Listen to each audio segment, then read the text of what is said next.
Subscribe करिए हमारा channel crazy GK trick और लेटेस्ट वीडियो नोटिफिकेशंस के लिए इस बेल आइकन को दबाएं। Hello friends, welcome to crazy GK trick. आज के इस वीडियो में हम बात कर रहे हैं प्राचीन भारत की एंशिएंट हिस्ट्री। बहुत ही इंपॉर्टेंट लेक्चर है। बहुत से स्टूडेंट को कंफ्यूजन होता है इस टॉपिक में। मैंने बहुत अच्छे से सिंप्लीफाई किया इस टॉपिक को। आपको जस्ट लेक्चर देखना है, एक स्टोरी के हिसाब से मैं आपको बताऊंगा और आपको ऐसा देखना है कि कोई मूवी चल रही है। याद करने की कोशिश बीच में बिल्कुल भी मत कीजिएगा। एक बार लेक्चर कंप्लीट हो जाए फिर आप दोबारा प्ले करके उसको याद कर लीजिएगा। मैंने एक लास्ट में क्वेश्चन आंसर टेस्ट इंक्लूड करा है जो कि बहुत ही इंपॉर्टेंट है। एक बार आप जब थ्योरी सेक्शन कंप्लीट कर ले उसके बाद में वो क्वेश्चन आंसर टेस्ट जरूर लगाइएगा, क्योंकि मैंने लास्ट में वो क्वेश्चन इंक्लूड करे हैं जो दो दो तीन तीन बार क्वेश्चन रिपीट हो रहे हैं एग्जाम्स में। तो जरूर लगाइएगा क्वेश्चन आंसर सेट। इस लेक्चर में दोस्तों मैं आपको 5000 साल पहले से स्टार्ट करूंगा, ठीक है, सिंधु सभ्यता से, और आपको धीरे धीरे करके कहां तक लेकर आऊंगा, 712 ईस्वी, जहां पर मोहम्मद बिन कासिम ने भारत पर आक्रमण करा था। हम वहां तक आपको मैं स्टोरी के माध्यम से लेकर आऊंगा। दोस्तों 712 ईस्वी के बाद में मध्यकालीन भारत चालू हो जाता है और वहां से मैंने लेक्चर आपको कंप्लीट करवा रखा है। तो चलिए दोस्तों हम लेक्चर को स्टार्ट करते हैं। अच्छे से फोकस्ड हो जाइए। चलिए तो फ्रेंड्स हम बात करते हैं आज से 5000 साल पहले की। जो सबसे पुरानी सभ्यता है वो है कौन सी? सिंधु हड़प्पा सभ्यता, इंडस वैली हड़प्पा सिविलाइजेशन, हम उसकी बात कर रहे हैं। तो देखिए ध्यान से सुनिए, सबसे पुरानी जो सभ्यता थी वो कौन सी थी? सिंधु सभ्यता। हड़प्पा सभ्यता जो है वो सबसे पुरानी सभ्यता है। सिंधु सभ्यता के लोग जो थे वो भारत के मूल निवासी द्रविड़ लोग कहलाते थे। क्या कहलाते थे? भारत के मूल निवासी द्रविड़ लोग कहलाते थे। अब बात आती है कि सिंधु सभ्यता की खोज हुई कैसे, पता कैसे चला इसके बारे में। 1857 में कराची और लाहौर के बीच रेल पटरी बिछाने के दौरान जॉन ब्रंटन और विलियम ब्रंटन को दो प्राचीन नगर हड़प्पा और मोहनजोदड़ो के बारे में पता लगा। और इस सभ्यता का नाम हड़प्पा इसलिए रखा गया क्योंकि जब इन दो नगरों के बारे में पता चला उसके बाद में जो उत्खनन का काम चालू हुआ, खोदने का काम चालू हुआ, पाकिस्तान के पंजाब प्रांत में स्थित हड़प्पा नामक स्थान पर पहली बार उत्खनन का खुदाई का काम चालू हुआ। इस वजह से इस सभ्यता का नाम क्या रख दिया गया? हड़प्पा सभ्यता रख दिया गया। ओके। हड़प्पा जो शहर था वो किस नदी के किनारे स्थित था? रावी नदी के किनारे स्थित था। जबकि मोहनजोदड़ो जो शहर था वो सिंधु नदी के किनारे स्थित था। चलिए दोस्तों आगे अब हम बात करते हैं। उत्खनन के फलस्वरूप बहुत सारी जानकारी प्राप्त हुई जिससे इस सभ्यता के बारे में अनुमान लगाया गया। क्या लगाया गया? देखिए तकरीबन 5000 साल पहले एक उच्च स्तरीय सभ्यता विकसित हुई थी जिसकी नगर नियोजन व्यवस्था उच्च कोटि की थी। लोगों को नालियों तथा सड़कों के महत्व का अनुमान था। सिंधु सभ्यता एक नगरीय सभ्यता थी। क्या थी? एक नगरीय सभ्यता थी। सिंधु सभ्यता के लोग ईंटों का प्रयोग करते थे। गुजरात का शहर लोथल सिंधु सभ्यता का एक प्रमुख बंदरगाह हुआ करता था। मोहनजोदड़ो में सबसे बड़ा भवन जो था वो कौन सा था? धान्यागार था। तो हमको ये नाम याद रखना है।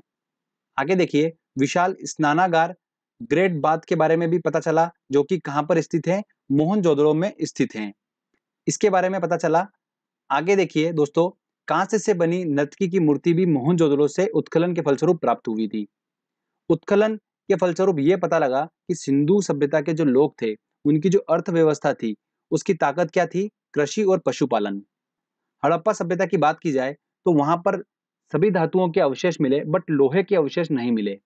तो इससे प्रूफ होता है कि सिंधु सभ्यता में अभी तक यहाँ पर लोहे की खोज नहीं हुई थी। ओके, वो खेती किया करते थे तो वो खेती के लिए जो हल यूज करते थे वो लकड़ी के हुआ करते थे। सिंधु सभ्यता के लोगों ने सबसे पहले किसका उत्पादन किया? कपास का उत्पादन किया। ओके। देखा जाए कि सिंधु सभ्यता का अंत कैसे हुआ तो एग्जैक्टली में इस बात का अभी तक प्रूफ नहीं हुआ है कि सिंधु सभ्यता का अंत सिंधु नदी में आई बाढ़ की वजह से हुआ है कि वहां पर अकाल पड़ने की वजह से हुआ है। इस बात का अभी तक प्रूफ नहीं मिल पाया है कि सिंधु सभ्यता का अंत कैसे हुआ। तो चलिए हमारी स्टोरी को आगे लेके जाते हैं। ये हमने बात करी आज से 5000 साल पहले की। उसके बाद समय निकलता गया। भारत में सबसे पहले ईरान के देश के लोगों ने प्रवेश करा जो कि क्या कहलाए? आर्यंस कहलाए। इन आर्यंस ने भारत के मूल निवासी द्रविड़ों को युद्ध में पराजित कर दिया और अपना शासन स्थापित कर लिया। ये बात हो रही है दोस्तों आज से 3200 साल पहले की बात हो रही है। ओके। तो इन आर्यंस ने अपना शासन स्थापित कर लिया और इनके द्वारा जो सभ्यता बनी थी वो क्या कहलाई? वैदिक सभ्यता। क्या कहलाई दोस्तों? वैदिक सभ्यता कहलाई। अब वैदिक सभ्यता के बारे में मैं आपको कुछ इंपॉर्टेंट पॉइंट्स बताता हूं, ध्यान से सुनिए। वैदिक जो सभ्यता थी वो कैसी सभ्यता थी? एक ग्रामीण सभ्यता थी। जो वैदिक सभ्यता के लोग थे, इनका मुख्य व्यवसाय क्या था? पशुपालन इनका मुख्य व्यवसाय था। लोहे से बने उपकरण वैदिक सभ्यता में प्राप्त हुए, इसका मतलब यहाँ पर लोहे की खोज हो चुकी थी। घोड़ा यहाँ पर एक महत्वपूर्ण पशु था। ये आर्यंस अस्त्र शस्त्र और कवच जैसे उपकरण बनाना जानते थे। तो फ्रेंड्स, वैदिक सभ्यता से रिलेटेड आपको चीजें क्लियर हुई।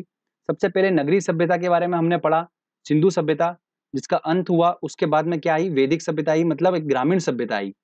और धीरे-धीरे वापस से हम कहाँ पर शिफ्ट हुए? नगरीय सभ्यता की तरफ शिफ्ट हुए और भारत को 16 महाजनपदों में बाँट दिया गया। अब ये 16 महाजनपद मतलब 16 राज्यों में भारत को बाँट दिया गया। कौन-कौन से? मगध, अंग, काशी, कौशल, वज्जी, मल्लल, जेदी, वत्स, ये 16 राज्य हैं। इन राज्यों में सबसे शक्तिशाली जो राज्य था वो कौन-सा था? मगध राज्य था। ओके? और सबसे बड़े राज्य की बात की जाए तो सबसे बड़ा राज्य कौन-सा था? अवंतिका राज्य था, उज्जैनी। एमपीपीएससी में क्वेश्चन बनता है ये वाला, काफी इंपॉर्टेंट है। तो दोस्तों अब बात आती है कि मैं आपको बोल रहा हूं कि मगध जो था वो सबसे शक्तिशाली था, तो ऐसा क्यों? इसका कारण ये था कि मगध जो राज्य था इसके दोनों ओर नदी बहती थी। इस वजह से यहाँ की भूमि जो थी काफी उपजाऊ थी और कृषि योग्य भूमि थी। एग्रीकल्चर यहाँ पर काफी अच्छा होता था। इस वजह से ये राज्य जो था अपने आप में सक्षम राज्य था और काफी मजबूत राज्य था। और दोस्तों, विंध्याचल श्रेणी जो है वो देखिए मैप में आपको क्लियर हो रहा होगा, मगध के पास से बिल्कुल होती हुई निकल रही है। देखिए विंध्याचल श्रेणी, श्रेणी का मतलब क्या होता है? देखिए जंगल एरिया होता है पूरा। तो मगध जो ऐसा राज्य था, उनको लकड़ियां जो थी वो अच्छी खासी प्राप्त हो जाती करती थी जंगलों से। और यहाँ के जानवर जो थे जंगल के, उनको वो अपने युद्ध में उपयोग किया करते थे। हाथियों का पहली बार युद्ध में उपयोग किस राज्य ने किया था? मगध राज्य ने ही उपयोग किया था इनका। ठीक है, ये 2015 एसएससी का क्वेश्चन था, काफी इंपॉर्टेंट है, ध्यान रखिएगा। तो इस प्रकार से दोस्तों मगध जो राज्य था वो काफी शक्तिशाली राज्य था। और दोस्तों हमारा जो प्राचीन इतिहास है वो पूरा मगध के आसपास घूमेगा। तो आप बिल्कुल ध्यान से सुनिए इस बात को। यहाँ पर बहुत सारे राजा आए, अलग अलग राजा आए। इन राजाओं का क्या उद्देश्य था? ये जो 16 महाजनपद के बारे में आप देख रहे हैं, इन 16 महाजनपदों पर कब्जा करना। और सिर्फ एक ही ऐसा राजा था जिसने 16 महाजनपदों पर कब्जा कर लिया था, वो कौन था? सम्राट अशोक। उसके बारे में हम आगे बात करेंगे। अब एक इंपॉर्टेंट पॉइंट और सुनिए कि 16 महाजनपदों का उल्लेख एक बौद्ध ग्रंथ में किया गया है। उस बौद्ध ग्रंथ का नाम एग्जाम में अक्सर पूछा जाता है। तो वो बौद्ध ग्रंथ कौन सा है? देखिए अंगूर है। कौन सा है? अंगूर। इसके अंदर 16 महाजनपदों का उल्लेख किया गया है। अब देखिए दोस्तों, ये हमारी ट्रिक थी। जो बौद्ध ग्रंथ था उसका नाम है अंगुत्तर निकाय। क्या है दोस्तों? अंगुत्तर निकाय। आपके दिमाग में सेट हो चुका होगा अंगूर वाली इमेज। अब जब भी एग्जाम में अगर ऐसा आएगा कि 16 महाजनपदों का उल्लेख एक बौद्ध ग्रंथ में किया है, तो वो किसमें किया है? अंगूर में किया है। हमको ऐसे ध्यान रखना है, किसमें किया है? अंगूर में किया है। और अंगूर से हम आसानी से पहुंच जाएंगे अंगुत्तर निकाय तक और हमारा क्वेश्चन बन जाएगा। अब बात करते हैं दोस्तों हम मगध महाजनपद की, कि कौन कौन से राजवंश यहाँ पर आए, किन किन राजाओं ने राज करा, वो सारा हम डिस्कस करेंगे। ठीक है, और कौन कौन से वंश इंपॉर्टेंट है जिनसे क्वेश्चंस बनते हैं वो भी मैं आपको बताऊंगा। तो देखिए, मगध महाजनपद की प्रारंभिक जानकारी जो मिलती है वो कहाँ से मिलती है? महाभारत से मिलती है। और मगध की सबसे पहली प्राचीन राजधानी जो थी वो कौन थी? गिरिब्रज थी, राजगृह थी। क्या थी? गिरिब्रज राजगृह थी मगध की सबसे प्राचीन राजधानी। मगध पर सबसे पहले बिंबसार आए। बिंबसार ने हर्यक वंश की स्थापना करी। किसकी करी? हर्यक वंश की स्थापना करी। उसके बाद में शिशुनाग आया, उसने नाग वंश की स्थापना करी। उसके बाद महापद्मानंद आए, उसने नंद वंश की स्थापना करी। और इसी नंद वंश का अंतिम शासक जो था घनानंद, उसको चंद्रगुप्त मौर्य ने अपने गुरु चाणक्य की सहायता से युद्ध में पराजित कर दिया था और चंद्रगुप्त मौर्य ने मौर्य वंश की स्थापना कर दी थी। तो दोस्तों ये हमारा पहला फेज है। इसके बाद और भी वंश आए हैं, हम उनको थोड़ा बाद में डिस्कस करेंगे। सबसे पहले हम इन चारों को डिस्कस करेंगे। ओके, इन चारों वंश में सबसे इंपॉर्टेंट है मौर्य वंश। मौर्य वंश से काफी ज्यादा क्वेश्चंस बनते हैं, बट हम इन तीन वंशों को भी कवर करेंगे। इसमें हर्यक वंश और नंद वंश से भी एग्जाम में क्वेश्चंस देखने को मिलते हैं। नाग वंश से आपको बस इतना याद रखना है कि नाग वंश के संस्थापक कौन थे? शिशुनाग थे। क्लियर? चलिए अब मैं आपको हर्यक वंश और नंद वंश के बारे में कुछ इंपॉर्टेंट पॉइंट बता देता हूं। उसके बाद में हम स्टार्ट करेंगे चंद्रगुप्त मौर्य, मतलब मौर्य वंश से स्टार्ट करेंगे। देखिए, बिंबसार ने हर्यक वंश की स्थापना करी मगध पर सबसे पहले। तो बिंबसार जो था वो बौद्ध धर्म का अनुयायी था। किसका था? बौद्ध धर्म का अनुयायी था। इसकी मृत्यु उसके पुत्र अजात शत्रु ने कर दी थी। और इस अजातशत्रु की मृत्यु उदयन इसके पुत्र ने की थी। और इसी उदयन ने, ध्यान रखिएगा इंपॉर्टेंट क्वेश्चन है, गंगा और सोन नदी के संगम पर पाटलिपुत्र नगर की स्थापना करी थी। किसने? इस उदयन ने। बीपीएससी एग्जाम में, बिहार पीएससी के एग्जाम में क्वेश्चन पूछा जाता है, ये काफी इंपॉर्टेंट क्वेश्चन है। इसके बाद कौन सा वंश आया था? नागवंश आया था, जिसकी स्थापना शिशुनाग ने करी थी। उससे हमको बस संस्थापक का नाम ही याद करना है। उसके बाद कौन सा वंश आया था? नंद वंश आया था। तो चलिए हम बात करते हैं नंद वंश की। इसकी स्थापना किसने करी थी? महापद्मानंद ने करी थी। और नंद वंश के समय में मेसोदोनिया के सरदार सिकंदर ने भारत पर आक्रमण किया। सिकंदर ने पौरव राजा पोरस के साथ में झेलम नदी के किनारे युद्ध लड़ा था और इसमें सिकंदर ने राजा पोरस को हरा दिया था। और ये युद्ध किस नाम से जाना गया? हाइडे स्पिन के युद्ध के नाम से जाना गया। ये काफी इंपॉर्टेंट है। इसकी मृत्यु जो थी सिकंदर की, वो ज्वर की वजह से बेबीलोन में हो गई थी। कहां पर हुई थी? बेबीलोन में। अंतिम शासक जो था नंद वंश का, वो कौन था? घनानंद था। और इसी घनानंद को चंद्रगुप्त मौर्य ने अपने गुरु चाणक्य की सहायता से युद्ध में पराजित कर दिया था और मगध पर मौर्य वंश की स्थापना कर दी थी। तो चलिए अब हम बात करते हैं मौर्य वंश की। तो देखिए काफी इंपॉर्टेंट है मौर्य वंश, यहाँ से काफी क्वेश्चंस बनते हैं, तो ध्यान से सुनिए बिल्कुल एक एक बात। इस वंश का संस्थापक कौन था? चंद्रगुप्त मौर्य था। इसके गुरु का नाम क्या था? चाणक्य था। चाणक्य का वास्तविक नाम क्या था? विष्णुगुप्त और कौटिल्य था। इसने अर्थशास्त्र नामक पुस्तक लिखी है। किसने? चाणक्य ने। और इस पुस्तक में राजनीतिक संबंधी बातों का उल्लेख किया गया है। मौर्य वंश की प्रचलित मुद्रा जो रही थी, वो क्या रही थी? पण रही थी। चंद्रगुप्त मौर्य के शासनकाल में सिकंदर के सेनापति सेल्यूकस निकेटर ने आक्रमण किया था और इस सेल्यूकस निकेटर के राजपूत का नाम क्या था? मेगस्थनीस था। ये काफी इंपॉर्टेंट क्वेश्चन है, पूछा जाता है कि मौर्य वंश के राजपूत का नाम क्या था? तो मेगस्थनीस था। ओके। और इस मेगस्थनीस ने इंडिका नामक पुस्तक लिखी थी। क्या लिखी थी? इंडिका नामक पुस्तक इसने लिखी थी। और इस चंद्रगुप्त मौर्य ने यूनानियों का अंत कर दिया था। आगे बात करते हैं हम। सेल्यूकस निकेटर की पुत्री कार्नेलिया के साथ में चंद्रगुप्त मौर्य ने विवाह किया था और इसने भारत के 8 महाजनपदों पर कब्जा किया था। किसने? चंद्रगुप्त मौर्य ने। चंद्रगुप्त मौर्य ने अपने जीवन के अंतिम समय में जैन धर्म को स्वीकार किया था और इसकी मृत्यु कहां पर हो गई थी? श्रवण बेलगोला में उपवास के दौरान इसकी मृत्यु हो गई थी। इसके बाद में मौर्य वंश का अगला शासक कौन बना? बिंदुसार बना। तो चलिए बिंदुसार की बात करते हैं हम अब।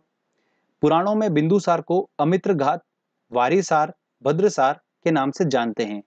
किस नाम से? अमित्रघात, वारिसार, भद्रसार के नाम से जानते हैं। बिंदुसार जैन धर्म का अनुयायी था। बिंदुसार के शासनकाल में तक्षशिला में विद्रोह हुआ था और बिंदुसार ने अपने पुत्र अशोक को विद्रोह दबाने के लिए भेजा था। अशोक ने न केवल विद्रोह को शांत किया था बल्कि वहां की प्रजा का प्रेम और विश्वास भी जीत लिया था। बिंदुसार ने भारत के 10 महाजनपदों पर राज किया था। इसके बाद अशोक अगला शासक बना मौर्य वंश का। अशोक की बात करते हैं। देखिए ये सबसे सक्सेसफुल शासक था जिसने ऑलमोस्ट सारे जनपदों को जीत लिया था अशोक ने। तो देखिए बात करते हैं अशोक की। पूरे मौर्य वंश में अशोक सबसे महाप्रतापी शासक था। इसके शासनकाल में शिलालेखों का प्रचलन बढ़ा था।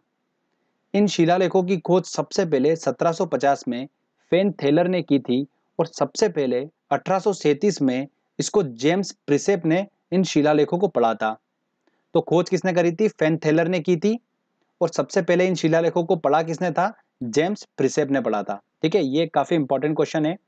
प्रारंभ में तो अशोक जैन धर्म का अनुयायी था, लेकिन बाद में कलिंग युद्ध में भारी मारकाट के बाद इसने शस्त्रों को त्याग दिया था और इसने गौतम बुद्ध के शिष्य उपगुप्त से बौद्ध धर्म की दीक्षा ली थी। इस वंश का अंतिम शासक कौन हुआ? वृद्धत हुआ। एक नोट ध्यान रखिएगा, स्पेशली अशोक जो था वो देवानाम प्रिय के नाम से विख्यात था। देवानाम प्रिय। तो फ्रेंड्स यहां पर हमारा ये मौर्य वंश खत्म होता है। इसके बाद में कौन सा वंश आया? चलिए मैं आपको बताता हूं। तो देखिए दोस्तों, हमने मौर्य वंश तक कंप्लीट कर लिया है। अब आगे बात करते हैं कि मौर्य वंश के बाद कौन सा वंश आया। तो देखिए मौर्य वंश का अंतिम शासक कौन था? वृद्धत था। इसको युद्ध में पराजित कर दिया पुष्यमित्र ने और शुंग वंश की स्थापना कर दी। शुंग वंश के बाद में वासुदेव आए। वासुदेव ने कर्ण वंश की स्थापना करी और उसके बाद सिमुक आया। सिमुक ने सातवाहक वंश की स्थापना करी और उसके बाद में इस सातवाहक वंश के अंतिम शासक सातकर्णी को युद्ध में पराजित करा श्रीगुप्त ने और गुप्त वंश की स्थापना कर दी। तो अब हमको क्या पढ़ना है दोस्तों? अगला इंपॉर्टेंट आ रहा है हमारा गुप्त वंश। तो देखिए दो हाईलाइटेड आपको दिख रहे होंगे, मौर्य वंश और गुप्त वंश। ये मौर्य वंश और गुप्त वंश दोनों बहुत ज्यादा इंपॉर्टेंट है, इनसे बहुत ज्यादा क्वेश्चंस बनते हैं। और जो शुंग वंश है, कर्ण वंश है और सातवाहन वंश है, इनके हमको संस्थापक के नाम याद करना है और इनका सीक्वेंस याद रखना है। ठीक है, इनके सीक्वेंस से और संस्थापक से क्वेश्चंस बनते हैं। तो शुंग वंश की स्थापना किसने करी? पुष्यमित्र ने करी। कर्ण वंश की स्थापना किसने करी? वासुदेव ने। सातवाहन वंश की स्थापना किसने करी? सिमुक ने करी। ठीक है, और इसी सातवाहन वंश के अंतिम शासक सातकर्णी को युद्ध में पराजित करा श्रीगुप्त ने और गुप्त वंश की स्थापना कर दी। तो चलिए दोस्तों, हम अब बात करते हैं गुप्त वंश की। तो देखिए दोस्तों, श्रीगुप्त की बात करते हैं। श्रीगुप्त ने भारत के 6 महाजनपदों को जीता था। इसके बाद घटोत्कच आया और फिर चंद्रगुप्त प्रथम अगला शासक बना था। चंद्रगुप्त प्रथम आया। चंद्रगुप्त प्रथम ने लिच्छवी राजकुमारी देवी के साथ विवाह किया था। देखिए काफी इंपॉर्टेंट है, नाम याद रखिएगा, लिच्छवी राजकुमारी देवी के साथ विवाह किया था। इसी ने भारत में गुप्त संवत की स्थापना की थी। किसने? चंद्रगुप्त प्रथम ने। लिच्छवी राजकुमारी देवी का जो पुत्र था समुद्रगुप्त, वो चंद्रगुप्त प्रथम के बाद में अगला शासक बना। तो चलिए हम बात करते हैं अब समुद्रगुप्त की। समुद्रगुप्त संगीत प्रेमी था और इसने अपने सिक्कों पर वीणा बजाती हुई देवी की मूर्ति अंकित की थी। महापराक्रमी होने की वजह से इसे भारत देश का नेपोलियन कहा जाता था। किसको? समुद्रगुप्त को। इसके बाद में चंद्रगुप्त द्वितीय अगला शासक बना। चंद्रगुप्त द्वितीय जो था उसको किस नाम से जाना जाता था? विक्रमादित्य के नाम से भी जाना जाता है। यह भी एक महाप्रतापी शासक था। इसने भारत में शकों के आक्रमण को विफल कर दिया था। अब शकों के आक्रमण से आप क्या समझ रहे हैं? विदेशी आक्रमण को विफल कर दिया था। ओके, भारत के इतिहास में सबसे पहले चांदी के सिक्के चलाए थे, वो किसने चलाए थे? चंद्रगुप्त द्वितीय ने ही चलाए थे। कालिदास, आर्यभट्ट, वराहमिहिर, ब्रह्मगुप्त, सुश्रुत इत्यादि विद्वान इसी के शासनकाल में थे। देखिए 3 बता रहा हूं जो बहुत ज्यादा इंपॉर्टेंट है। कालिदास, आर्यभट्ट, वराहमिहिर, ये तीनों तो बहुत ही ज्यादा इंपॉर्टेंट है। ध्यान रखना, ये तीनों विद्वान किसके शासनकाल में थे? चंद्रगुप्त द्वितीय के शासनकाल में थे। और इनसे रिलेटेड कुछ इंपॉर्टेंट पॉइंट्स बता रहा हूं, वो देख लीजिए। आर्यभट्ट जो थे वो खगोल वैज्ञानिक और गणितज्ञ थे और आर्यभट्ट ने सूर्य सिद्धांत की रचना की थी। किसकी? सूर्य सिद्धांत। अगला पॉइंट सुनिए, वराहमिहिर जो थे वो एक क्या थे? खगोल शास्त्री थे। ये एसएससी 2011-15 का क्वेश्चन है, 2 बार रिपीट हुआ है। आगे देखिए, कालिदास ने मेघदूतम और कुमार संभव की रचना की है। किसकी? मेघदूतम और कुमार संभव की। चंद्रगुप्त द्वितीय का शासनकाल भारतीय इतिहास का स्वर्ण काल कहलाता है। इसके बाद में अगला शासक कौन बना? कुमारगुप्त। कुमारगुप्त की बात करते हैं तो देखिए, नालंदा यूनिवर्सिटी की स्थापना किसने करी थी? कुमारगुप्त ने ही की थी। इसके बाद स्कंदगुप्त अगला शासक बना। स्कंदगुप्त की बात करते हैं तो इसने भारत में सबसे ज्यादा कृत्रिम झीलों का निर्माण कराया था। किसने? स्कंदगुप्त ने। इस वंश का अंतिम शासक कौन हुआ था? भानुगुप्त हुआ था। तो फ्रेंड्स, यहाँ पर हमारा ये गुप्त वंश जो है वो खत्म होता है। जो हम गुप्त वंश की बात कर रहे थे, ये गुप्त वंश का समय चल रहा था 250 ईस्वी से लेकर 500 ईस्वी तक। तो हम 500 ईस्वी तक तो आ गए। अब देखिए, इसके बाद हमारा एक छोटा सा सेक्शन बच रहा है। वो क्या बच रहा है? दक्षिण भारत के राजवंश, जैसे चालुक्य वंश, चोल वंश, ये सारे जो वंशज हैं, इन सबको हम, दक्षिण भारत के जितने भी राजवंश है, इनको हम एक सेपरेट लेक्चर में कवर करेंगे विद क्वेश्चन आंसर टेस्ट के साथ में। ओके, चलिए आगे हम बात करते हैं अब कुछ इंपॉर्टेंट पॉइंट्स की जो कि हमको पता होना चाहिए। भारत में वेदों की संख्या कितनी है? 4 है। वेद शब्द का मतलब क्या है? ज्ञान है। क्या है वेद शब्द का मतलब? ज्ञान। अब देखिए, 4 जो वेद है वो कौन कौन से, हमको डिस्कस कर लेते हैं। ऋग्वेद, ये सबसे प्राचीनतम वेद है और इसे संस्कृत भाषा का जनक माना जाता है। किसको? ऋग्वेद को। गायत्री मंत्र की रचना ऋग्वेद से ही की गई है। इसमें 10 मंडल व 1028 सूक्त हैं। ये 1028 दिमाग में छप जाना चाहिए।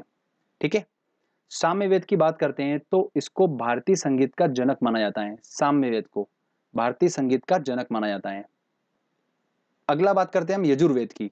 इसमें कृष्ण की उपासना का उल्लेख मिलता है यजुर्वेद में। और सबसे लास्ट आता है अथर्ववेद। सबसे आधुनिकतम वेद जो है वो कौन सा है? अथर्ववेद है। और जादू टोना टोटका अथर्ववेद से ही लिया गया है। अगला पॉइंट आता है हमारा, राजतरंगिणी पुस्तक के लेखक का नाम क्या है? कल्हण है। यह पुस्तक कश्मीर के इतिहास से संबंधित है। चीनी यात्री ह्वेंगसान हर्षवर्धन के शासनकाल में आए थे, जबकि चीनी यात्री फाहियान चंद्रगुप्त द्वितीय के शासनकाल में आए थे। ये बहुत ही इंपॉर्टेंट पॉइंट है, ध्यान रखिएगा। अगर आपको याद करना है, देखिए हर्षवर्धन का ह और ह्वेंगसान का ह, ये दोनों मैच करेगा तो आप कंफ्यूज नहीं होंगे। और फाहियान जो है वो चंद्रगुप्त द्वितीय के शासनकाल में आया था, बहुत ही ज्यादा इंपॉर्टेंट है। भारत का आइंस्टीन किसे कहा गया है? नागार्जुन को कहा गया है। तो फ्रेंड्स यहाँ पर हमारा प्राचीन भारत का जो थ्योरी सेक्शन है वो कंप्लीट होता है। मैंने पूरी कोशिश करी है कि मैं स्टोरी के माध्यम से आपको पूरा समझाऊं। दोस्तों अब हमारे सिर्फ दो छोटे छोटे टॉपिक रह जाते हैं। एक रह जाता है धार्मिक आंदोलन, जिसमें हम पढ़ेंगे बौद्ध धर्म जैन धर्म को, और दूसरा हमारा जाता है दक्षिण भारत के राजवंश। ये दोनों टॉपिक बहुत जल्दी मैं अपलोड कर दूंगा, तो आप टेंशन बिल्कुल मत लीजिए। अभी जो हमने पढ़ा है अच्छे से, चलिए दोस्तों हम टेस्ट लगाते हैं और देखते हैं कि कितने क्वेश्चंस हम सॉल्व कर पा रहे हैं। बहुत ही इंपॉर्टेंट क्वेश्चंस मैंने इंक्लूड करे हैं, तो आप टेस्ट जरूर लगाइए। चलिए देखिए दोस्तों, हमारा पहला क्वेश्चन है, विशाल स्नानागार कहाँ मिला था? तो कहाँ पर मिला था? मोहनजोदड़ो में मिला था। तो आंसर क्या होगा? C answer. सिंधु घाटी के लोगों की एक महत्वपूर्ण रचना निम्नलिखित में से किसकी मूर्ति थी? तो कौन सी मूर्ति थी? नृत्य करती हुई बालिका, बी आंसर होगा। उस राज्य का नाम बताइए जिसने पहली बार युद्ध में हाथियों का इस्तेमाल किया था। तो किसने करा था? मगध राज्य ने करा था। तो क्या होगा आंसर? बी आंसर होगा। काफी इंपॉर्टेंट क्वेश्चन है। चलिए नेक्स्ट क्वेश्चन लेते हैं। सिंधु घाटी का बंदरगाह का क्या नाम था? तो बंदरगाह क्या नाम था? लोथल बंदरगाह। तो बी आंसर होगा। सिंधु अर्थव्यवस्था की ताकत थी, क्या थी सिंधु अर्थव्यवस्था की ताकत? कृषि थी। तो क्या आंसर होगा? ए आंसर होगा। सिंधु सभ्यता के घर किससे बनाए जाते थे? तो ईंटों से बनाए जाते थे, इसके साक्ष्य मिले थे। तो ए आंसर होगा। चलिए नेक्स्ट क्वेश्चन लेते हैं। हड़प्पा सभ्यता से अभी तक किस धातु की प्राप्ति नहीं हुई है? तो लोहे की प्राप्ति नहीं हुई। तो डी आंसर होगा। देखिए कथन ए बोल रहा है हड़प्पा तथा मोहनजोदड़ो अब विलुप्त हो गए हैं, ये बिल्कुल सही बात है। कथन आर बोल रहा है कि वे उत्खनन के दौरान प्रकट हुए, बिल्कुल सही। तो आर जो है वो ए की सही स्पष्टीकरण कर रहा है। तो देखिए ए और आर दोनों सही हैं। आर ए का सही स्पष्टीकरण कर रहा है, मतलब ए आंसर होगा। नेक्स्ट क्वेश्चन देखिए, प्रसिद्ध गायत्री मंत्र कहां से लिया गया है? तो कहां से लिया गया है? ऋग्वेद से लिया गया है। तो ए आंसर होगा। ठीक है, नेक्स्ट क्वेश्चन लेते हैं। किसकी सेना ने ग्रीक शासक सिकंदर के साथ झेलम नदी पर युद्ध लड़ा था? तो किसने लड़ा था? पोरस ने, राजा पोरस ने लड़ा था। तो क्या आंसर होगा? सी आंसर होगा। अगला क्वेश्चन देखिए, निम्नलिखित मगध के राजवंशों को क्रमानुसार अपने को जमाना है। देखिए नंद वंश, शिशुनाग वंश, मौर्य वंश और हर्यक वंश। सबसे पहले हर्यक वंश की स्थापना करी थी, उसके बाद शिशुनाग वंश, फिर नंद वंश और मौर्य वंश।